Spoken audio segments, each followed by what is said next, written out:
இன்றைய தினம் தமிழகத்திலே இருக்கின்ற ஆட்சி நம்முடைய தமிழுக்கு, தமிழருக்கு, தமிழகத்திற்கு கேடு விளைவிக்கின்ற ஒரு தீய சக்தி இன்று ஆட்சியிலே இருந்து கொண்டிருக்கிறது. புரட்சி தலைவர் எம்ஜிஆர் அவர்கள் தமிழகத்தில் இருக்கின்ற ஒவ்வொருவருக்கும் திராவிட முன்னேற்ற கழகம் தீய சக்தி என்பதை ஊட்டி வளர்த்த மண் இந்த மண். அதனால இன்றைக்கு இருக்கின்ற இந்த தீய சக்திகள் ஆட்சி கட்டிலிருந்து நீக்கப்பட வேண்டும். எங்கிட்ட என்ன கேட்கிறாங்க பத்திரிகை நண்பர்கள், அங்க எண்ணிக்கை கூட இருக்கு, இங்க எண்ணிக்கை கம்மியா இருக்குன்னு. நண்பர்களே, மகாபாரதம் நமக்கு தெரியும். மகாபாரதத்திலே தர்ம யுத்தத்திலே அதர்மத்தின் பக்கம் இருந்தவர்கள் கௌரவர்கள், தர்மத்தின் பக்கம் இருந்தவர்கள் பாண்டவர்கள். தர்மத்தின் பக்கம் இருந்த பாண்டவர்களின் எண்ணிக்கை எவ்வளவு? 5 பஞ்ச பாண்டவர்கள். ஆனால் கௌரவர்கள் எத்தனை பேரு? 100 பேர். அதனால இன்னைக்கு துரியோதனன் ஆட்சி நடந்து கொண்டிருக்கிறது. எண்ணிக்கையிலே அவர்கள் பக்கம் இருப்பவர்கள் கூட இருக்கலாம், ஆனால் தர்மத்தை வெற்றி பெற செய்ய வேண்டியது நம் ஒவ்வொருவருக்கும் கடமையாக இருக்கிறது. ஆகவே இந்த தீய ஆட்சி, ஏனென்றால் நான் 2 வருடங்களாக கேட்டு வருகிறேன், தமிழக முதலமைச்சர் இதுவரை அதற்கு பதில் சொன்னது கிடையாது. 2021க்கு முன்பாக பாரத நாட்டிலேயே மிக அதிகமாக 5 किलोमीटर पहले पूरा पुलिस आदना कोटा इचड़ी एरिया में वो भी इधर थोड़ा फ्रिस्किंग थोड़ा जल्दी करने. மாண்புமிகு உள்துறை அமைச்சர் அவர்கள் இது ஹெலிகாப்டர் மூலமாக அங்கு கிளம்பி இருக்கின்ற காரணத்தால் தயவு செய்து காவல்துறை நண்பர்கள், அவங்க எப்பவுமே நம்ம நண்பர்கள் தான், ஆட்சியில் இருக்கிறது தான் துரியோதனனை ஒழிய காவல்துறை அதிகாரிகள் நம்மோடு ஒத்துழைப்பார்கள். ஆகவே நம்முடைய தொண்டர்கள் வருவதற்கு உங்களோட ஃப்ரிஸ்கிங், ஸ்கிரீனிங் அதெல்லாம் செய்யுங்க. ஆனா விரைவாக செய்து எல்லாரையும் உள்ள அனுமதிக்கணும்னு கேட்டுக்கிறேன். 2021க்கு முன்பாக பாரத நாட்டிலேயே தி மோஸ்ட் நார்கட்டிக் இன்ஃபெஸ்டட் ஸ்டேட், அதாவது போதைப் பொருட்கள் அதிகமாக புழங்கிய மாநிலம் பாரத நாட்டில் பஞ்சாப். இன்னைக்கு எது? தமிழ்நாடு. ஏனென்று சொன்னால் நம்ம மா சுப்பிரமணியன் ஒரு மந்திரி, பாவம், அவரே மதி மயக்கத்திலேயே எப்பொழுதும் இருப்பாரோ இல்ல கோமா ஸ்டேஜில் இருக்காரா ஹெல்த் மினிஸ்டர்னு எனக்கு தெரியல. தமிழ்நாட்டில் ஒரு கஞ்சா செடி இல்லையா, ஆஸ்பத்திரியிலே இருக்கு 4 அடி உயரத்துக்கு. கஞ்சா செடியே கிடையாது தமிழ்நாட்டில்னு சுகாதாரத்துறை அமைச்சர் பேசுறாரு. நீங்க பாருங்க, இந்த 55-56 மாதங்கள்ல திரு மு.க. ஸ்டாலின் அவர்கள் ஆட்சிக்கு வந்த பிறகு 7000 படுகொலைகள் நடந்திருக்கிறது. உயிர் பறிப்பதற்கான முயற்சிகள், அட்டெம்ப்ட் டு மர்டர். ஆகவே அதெல்லாம் எப்படி நடந்தது? நமக்கு ஊடக நண்பர்கள் இங்கே இருக்கிறார்கள், நாம எதையும் புதுசா சொல்றதுக்கு தேவையில்லை. இதுவரை அவர்கள் தந்த செய்திகளை தொகுத்து சொன்னால் போதுமானது. நீங்க பாத்தீங்கன்னா இப்ப திருத்தணியில ஒரிசாவை சேர்ந்தவர் 4 இளைஞர்கள் சேர்ந்து வெட்டுறாங்க. என்ன காரணம்? உடனே பத்திரிகையில் என்ன? போதையின் தாக்கத்தால். அதே மாதிரியா கோயம்புத்தூர்ல ஒரு கல்கத்தாவை சேர்ந்த நண்பர் கொல்லப்படுகிறார். என்ன காரணம்? போதையின் தாக்கம். ஆகவே இந்த 7000 படுகொலைகள் பின்னாடி என்ன இருக்கு? போதை இருக்கிறது. அப்படியானால் என்ன? ஒரு முழு பூசணிக்காய சோத்துல மறைக்கிற மாதிரியா நம்ம சுகாதாரத்துறை அமைச்சர் சொல்றார், தமிழ்நாட்டில் ஒரு கஞ்சா செடி கூட இல்ல, 0 கஞ்சா செடியா தமிழ்நாட்டில். அடேங்கப்பா, பொய் சொல்றதுக்கும் ஒரு எல்லை வேண்டாமா? நீங்க பார்த்தா இதுக்கு காரணம் என்ன? 3000 கோடிக்கு கஞ்சா கடத்தினது யாரு? ஜாஃபர் சாதிக்கா? ஜாஃபர் சாதிக்கு. அது ஜாஃபர் சாதிக்கா இருந்தாலும்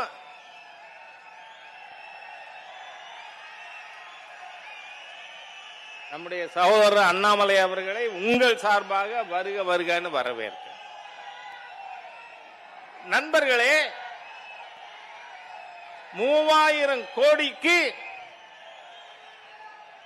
சிந்தட்டிக் ட்ரக் கடத்தினது யாரு? திராவிட முன்னேற்ற கழகத்தின் சென்னை நகர் மாவட்ட அயலார் அணியின் துணை செயலாளர். அதே மாதிரியா 70 கோடிக்கு போதைப் பொருள் கடத்தினது யாரு? ராமநாதபுரம் மாவட்டத்தை சேர்ந்த திராவிட முன்னேற்ற கழக நிர்வாகி இப்ராஹிம். பட்டுக்கோட்டையில யாரு? நீங்க தமிழ்நாடு முழுக்க, அதனாலதான் நான் சொல்லி இருந்தேன், திராவிட முன்னேற்ற கழகத்துல போதை அணி என்றே ஒரு அணி, போதை கடத்துவோர் அணி அப்படி போட முடியும். அந்த அளவிற்கு நம்முடைய ஆளுங்கட்சியானது போதை பொருள்களை ஊக்குவிக்கின்ற சக்தியாக இருக்கிறது. நண்பர்களே, ஒரு கவலையோடு இந்த விஷயத்தை நான் உங்கள் முன்பாக வைக்கிறேன். தயவு செய்து இதை நீங்கள் ஒவ்வொரு கிராமத்திற்கும் ஒவ்வொரு வீட்டிற்கும் இந்த செய்தி எடுத்து செல்லப்பட்டாக வேண்டும். இந்த போதை பொருளை திமுக மொத்த குத்தக ஜாஃபர் சாதிக்ல இருந்து இப்ராஹிம்ல இருந்து எல்லாரும் கடத்தினான். ஆனா இதோட டிஸ்ட்ரிபியூஷன் சென்டர் எங்க இருக்கு? இந்த போதைப் பொருட்கள் எங்கே விநியோகிக்கப்படுகிறது? சென்ட்ரல் ஸ்கூலுக்கு முன்னாடி, சிபிஎஸ்இ ஸ்கூலுக்கு முன்னாடி. நண்பர்களே, மிகப்பெரிய சதி திட்டம் இருக்கிறது. என்ன சதி? வருங்கால இன்டெலிஜென்சியா, வருங்காலத்தில் இருக்கின்ற அறிவுஜீவிகளை அடியோடு அழித்து விடுவதற்கு ஸ்டாலின் அரசாங்கத்தின் கீழ் சதி நடந்து கொண்டிருக்கிறது. ஒரு நாளும் ஸ்டாலின் தலைமையிலான இந்த தமிழக விரோத, தமிழர் விரோத, தமிழ் விரோத தீய ஆட்சி இருக்கின்ற ஒவ்வொரு நாளும் அடுத்த தலைமுறைக்கு ஆபத்து. ஏனென்றால் இவர்கள் எல்லா ஸ்கூல் வாசல்லையும் பொட்டலங்க, மளிகை கடையில பொட்டலம். வெக்கமா இல்லையா ஒரு ஆட்சி? அதுவும் முதலமைச்சர் அவர்கள் போலீஸ் துறை மந்திரியா இருக்கார். இவ்வளவு கேடுகட்ட ஒரு நிர்வாகத்தை கொடுத்து கொண்டிருக்கின்ற இந்த ஆட்சி இதை தூக்கி எறியணுமா இல்லையா? சொல்லுங்க. இந்த திராவிட முன்னேற்ற கழக தீய அரசு வேரோடும் வேரடி மண்ணோடும் லாட் ஸ்டாக் அண்ட் பேரல் தூக்கி எறியப்பட்டாக வேண்டும். ஆகவே நாம செய்ய வேண்டிய முதல் பணி, இங்கிருந்து நாம் திரும்பி ஊருக்கு போகும் பொழுது தினம் 10 குடும்பத்தையாவது இந்த தீய ஆட்சி தமிழுக்கு விரோதம், தமிழருக்கு விரோதம், தமிழகத்திற்கு விரோதம், அடுத்த தலைமுறையை அழிக்கின்ற தீய ஆட்சி, அதனால இதை வீட்டுக்கு அனுப்பணுங்கிற செய்தி நாம ஒவ்வொருத்தையும் கொண்டு போகணும். நண்பர்களே, அறம் கெட்ட துறை ஒன்று இருக்கிறது.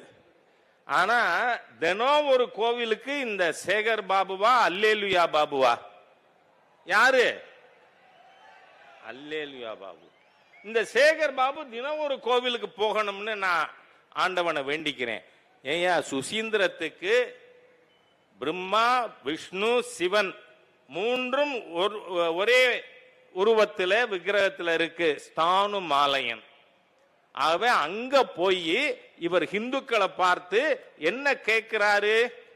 அங்க என்ன இந்துக்கள் தப்பா கோஷம் போட்டுட்டாங்க? பாரத் மாதா கி ஜெயின்னு போட்டாங்களாம்.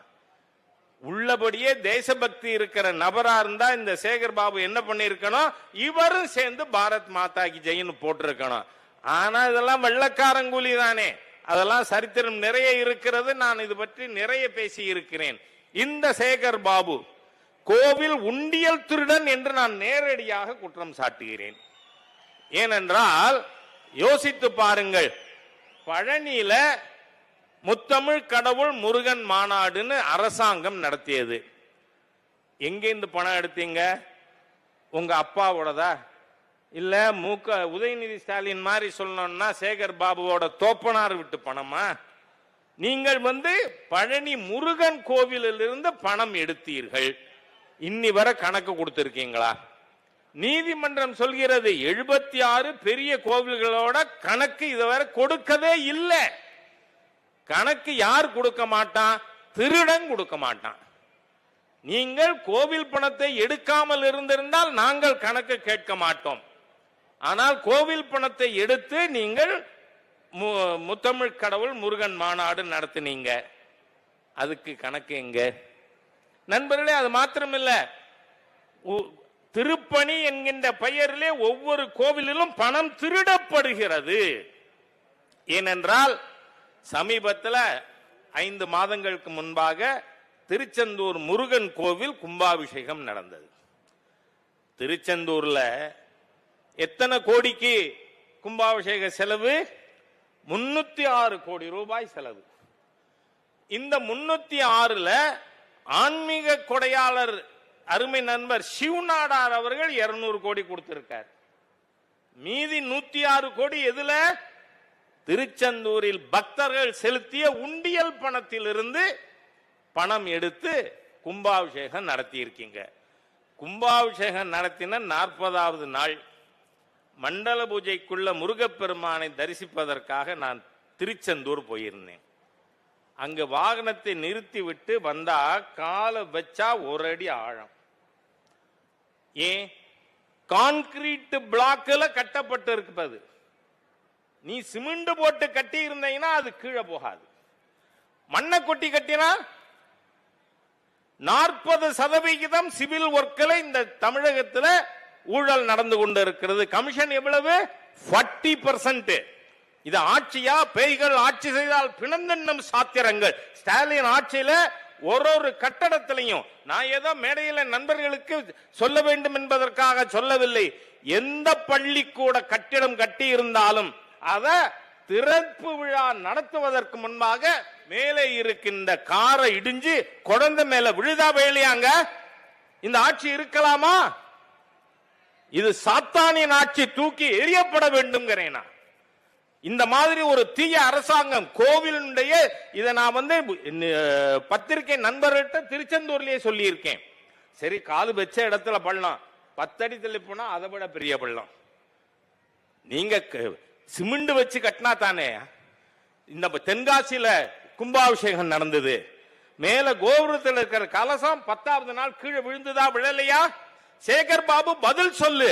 இந்துக்களை பார்த்து வெக்கம் இல்லாம கேட்கிற நீ தினம் காலையில திங்கிறத இந்துக்கள் திங்கறானான்னு கேட்ட ஒரு தீய சக்தி இந்த சேகர் பாபு.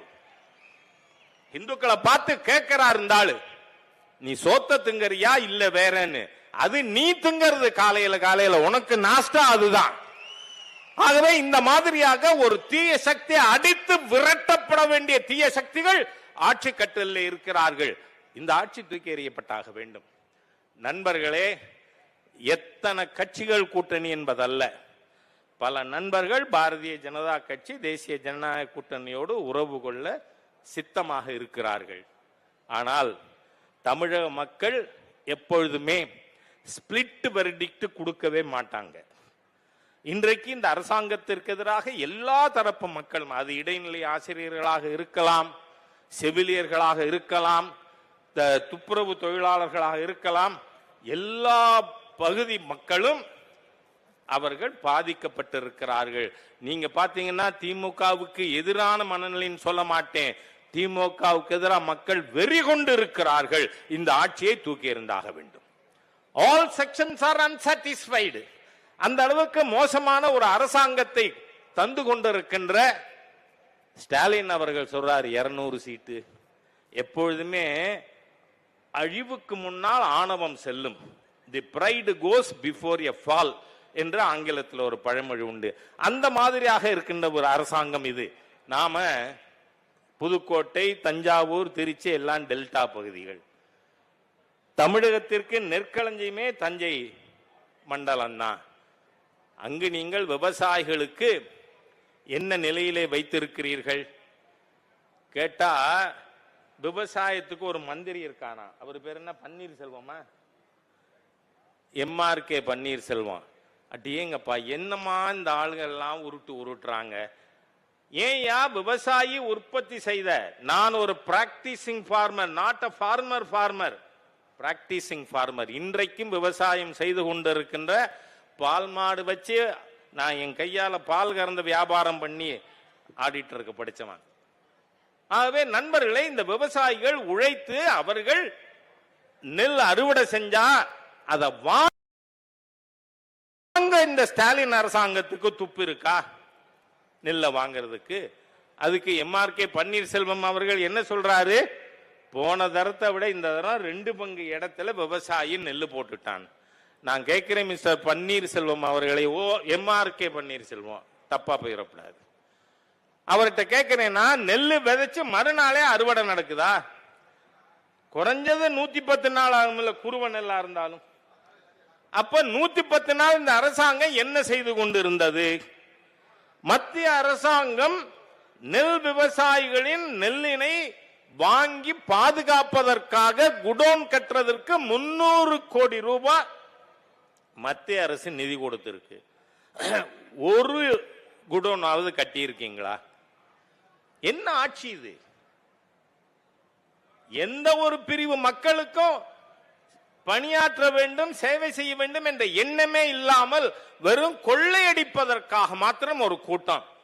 நீங்க பாத்தீங்கன்னா ஒரு மினிஸ்டரும் உள்ளபடியே கரூர்ல ஒரு பாட்டு பாடிட்டாங்களாம், பாட்டிலுக்கு 10 ரூபான்னு.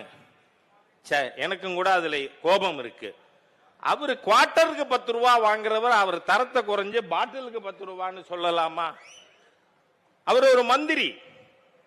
இந்த மாதிரியாக ஒரு மினிஸ்டரும் ஒரு எம்பிக்கு சொல்றாங்க 65,000 கோடி இன்வெஸ்ட்மெண்ட் இருக்குன்னு.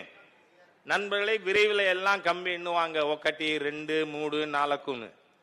ஆனா நாம யோசிச்சு பார்க்கணும், இந்த அரசாங்கத்தை தூக்கி எறிவது என்பது மக்கள் முடிவு செய்திருக்கிறார்கள். எந்த மாதிரி 1975 77 வரை திருமதி இந்திரா காந்தி அவர்களுடைய நெருக்கடி நிலை ஆட்சியின் மீது மக்களுக்கு எப்படி ஒரு கோபம் இருந்ததோ, உத்தரப்பிரதேசத்துல 0, டெல்லியில 0, ஹிமாச்சல்ல 0, ஹரியானால 0, மத்திய பிரதேசத்துல 1, பீகார்ல 0, குஜராத்ல 0, அப்படித்தான் காங்கிரஸ் வந்தது. அந்த மாதிரியா தமிழகத்துல ஒவ்வொரு மாவட்டத்திலும் திராவிட முன்னேற்ற கழகம் அதோடு கூட இருக்கின்ற தீய சக்திகளுக்கு 0 0 0 என்று நாம 26 மேல தேர்தல் ரிசல்ட் கேட்போம். அந்த அளவிற்கு தமிழகத்தில் இந்த அரசாங்கத்திற்கு எதிரான கோபம் மக்களுக்கு அதிகமாக இருக்கிறது. ஆகவே நாம இப்போ அரசாங்கத்தின் இந்த தவறுகளை எல்லாம் பட்டியலிட்டு கிராமம் கிராமமாக வீடு வீடாக சென்று நம்முடைய அடுத்த தலைமுறை பாதுகாப்பாக இருக்க வேண்டும், அடுத்த தலைமுறை அழியாமல் பாதுகாக்க வேண்டும் என்று சொன்னால் இன்றைக்கு இருக்கின்ற தமிழ் விரோத, தமிழர் விரோத, தமிழக விரோத தீய சக்தியை வீட்டுக்கு அனுப்ப வாருங்கள் வாருங்கள் என்று வேண்டி வார்த்தைகளை நிறைவு செய்கிறேன். வணக்கம்.